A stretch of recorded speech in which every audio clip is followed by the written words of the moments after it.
How you decide to market your brand is how you show up in the world. Just Marketing is committed to making a difference through being and building inclusive, accessible, anti-racist, compassionate businesses. If we haven't met yet, my name is Meg Brunson, and Just Marketing combines my passion for accessibility and inclusivity with my expertise in the digital marketing space. Let's do this. All right, y'all. If you're being performative, you're not just marketing. If you want to market your product ethically, you must eliminate performative behavior. Let's talk about what it means to be performative. So performative behavior is an insincere action taken only to elicit a response or reaction from a specific audience. The term performative gained traction on social media in 2020 with the rise of the Black Lives Matter movement. It was used to call out people and brands who took small, insignificant actions in an attempt to increase social media reach without doing any of the real work. A common example of this is when users posted a black square as their profile photo in order to make a statement about racism. But they never moved beyond that black square when it came to creating change in their life, in their business, or in the world. Performative action is when you want it to look like you're an activist so you can fit in, sell more products, or appeal to a wider net of potential clients, but you don't put any real effort into actual reform. You're trying to benefit off the struggles of others, which in this case is Black people. Without action, putting a sign in your yard, posting a vague infographic, or making your profile picture a black square on social media is all just for show. You're not protesting, you're not donating money, you're not voting to change racist policies. Performative behavior in marketing can show up across various demographics. The phenomenon is apparent among other demographics as well, not just racism and race. In June, brands are notorious for adding rainbows to their social profile, hanging a pride flag outside their store, or having pride sales. But how many of those brands are actually genuine in their support? How many care about change in the other 11 months of the year? And most importantly, how many of those corporations are run by wealthy, homophobic shareholders who are actively voting against these minority groups and exploiting the celebration for their own benefit? It can be tough to tell. How can you identify if you're being performative? All right, this is the hardest part, getting real with ourselves. But the first step towards eliminating the use of performative marketing is to start with ourselves.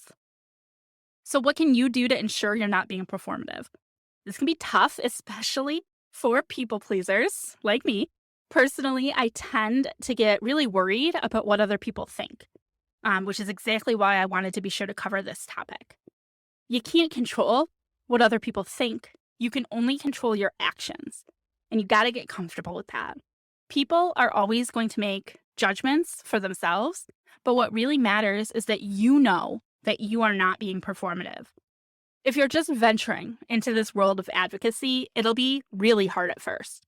But know that it'll get easier the longer you're doing this work. Eventually, people will come to understand that this isn't a performance. These are the values that you stand by, that you live by. You need to be able to sit down with yourself and ask yourself some questions. Think about, why are you doing this? What is your why? Do you actually agree with the statements that you are making? Or are you just following along because it's trendy right now? Now, this trendy question is not a trick question, okay?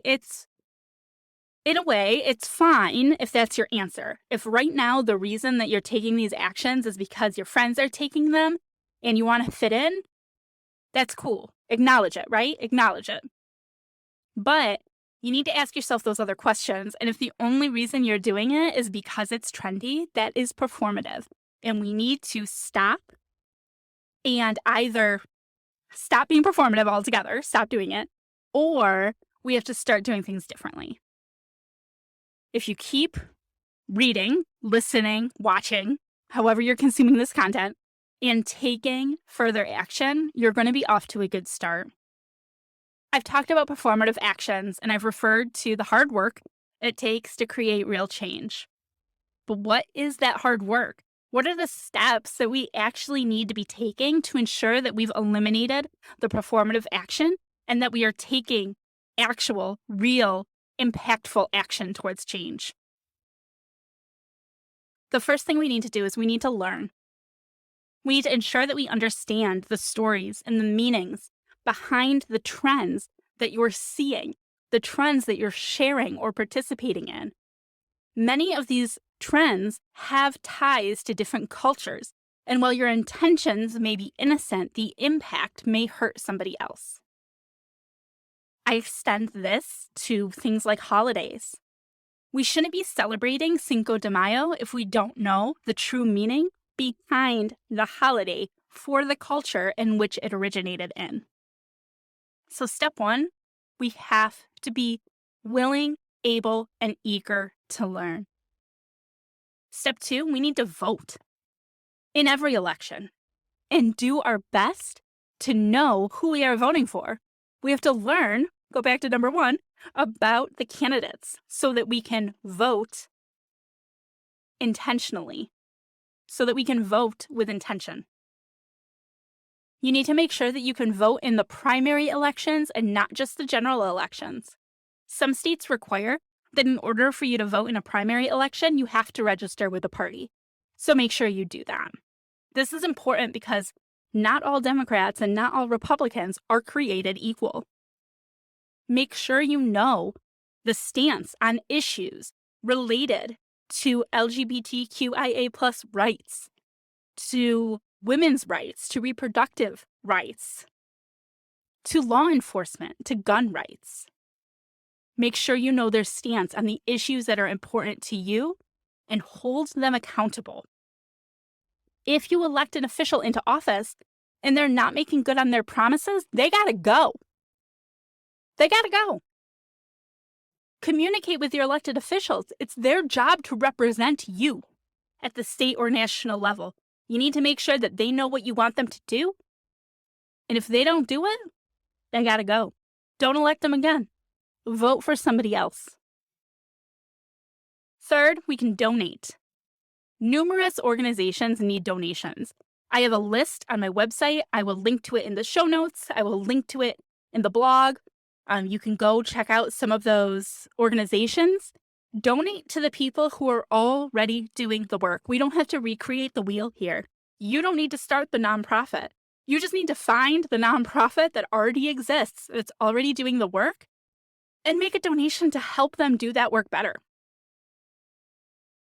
The fourth thing we can do is we can spend strategically. Let's be real here. Not everybody can financially make donations to charities, whether they're big donations or small donations. It may not be in your budget, right? But there's still things you can do. I encourage you to look at the brands that you're currently doing business with, the companies that you're currently paying already, and see what they value. See who they are making charitable donations to. See what causes they are supporting. I did this a couple years ago. I realized that the company I was using to schedule appointments with online was not aligned with my values. So like the calendar link, right? But one of their competitors were. So at that point, I switched from using a different system to using Calendly. Calendly is a Black-owned business.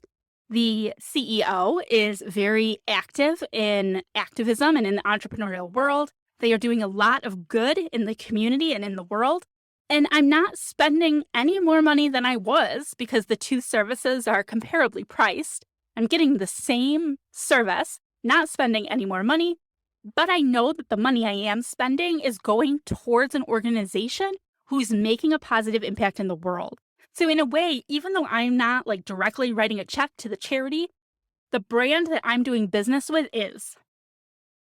So it's a way that I can choose to work with companies who are putting their revenue and their profits to better use. Another way to eliminate performative action is to participate. All right? Join a protest or join a demonstration. When you arrive, ensure that you're listening and following directions. In most cases, the organizations have been running for years and they don't really need a new voice fixing things. They just need you to show up and be willing to do whatever is needed of you. So I'll tell you, when it comes to Black Lives Matter protests, I've attended a couple, and leadership will instruct whether the white people should go to the front, forming a barrier between police and Black protesters, or if the white people should fall back and allow the leadership to be front and center. White people often respond to the chants at the Black Lives Matter rallies, but we do not lead them. All right, we're amplifying the voices of the Black leadership. We are not stepping into a role of leadership.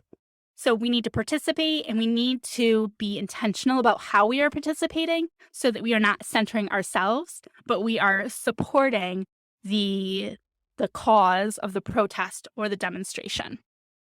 Business owners, how can we ensure we're not being performative? We can pay fair wages. When you are hiring for your business, ensure that you're hiring diverse people at all levels, including leadership roles, and pay according to experience and skill, not any outside factors. We need to minimize that pay-wage gap. There's still a huge gap between men and women, and an even larger gap between men and Black women or men and women of color. We need to eliminate that wage gap. And finally, number 7, the 7th way that we can ensure we are not being performative is to advocate. Continue to advocate for important causes, even when they're not trending. Don't be overwhelmed. Just pick the easiest one. Notice I didn't say easy here, but the easiest for you, and start there. As you grow, so will how you are actively working towards social justice and change. You've got this. It's always hardest in the beginning, and the more you do it, continuously pushing yourself and challenging yourself to dive deeper, to learn more, to advocate harder, to show up more often, to donate more, it'll get easier and it becomes second nature. It's really important, though, that we don't allow time to weaken our advocacy. When George Floyd was murdered in 2020, it felt like that power could last forever, but it didn't. A few months later, the calls for Black Lives Matter minimized. They got quieter. They faded. I feel like they faded, honestly, until recently when we had Buffalo, the Tops massacre. Suddenly, Black Lives mattered again. We can't let our advocacy ebb and flow. Even in between these nationally recognized instances of injustice, we have to continue to advocate for those causes. Ethically marketing your business begins with small steps. I caution you not to pose as inclusive if you're not participating in helpful action and if you aren't in it for the long run. Whenever you speak up about something you believe in, you need to follow through and continue the support just like your brand did in the beginning. Don't worry about judgment. It's okay if other people think you're being performative, especially in the beginning. Just ensure that you know that you're doing things for the right reasons, that you're willing to do the hard work, and your actions will make a difference. We have made Just Marketing accessible to you however you prefer to consume your content. Subscribe and listen on your favorite podcast player. Subscribe on our YouTube channel to watch the videos or read our transcriptions on the blog, and you can subscribe there as well. We'd appreciate honest reviews wherever you are listening. And of course, if you would share this content with anyone who is or should be on a Just Marketing journey. Thank you so much for being with us again today. I appreciate you, and I'll talk to you soon. Bye for now.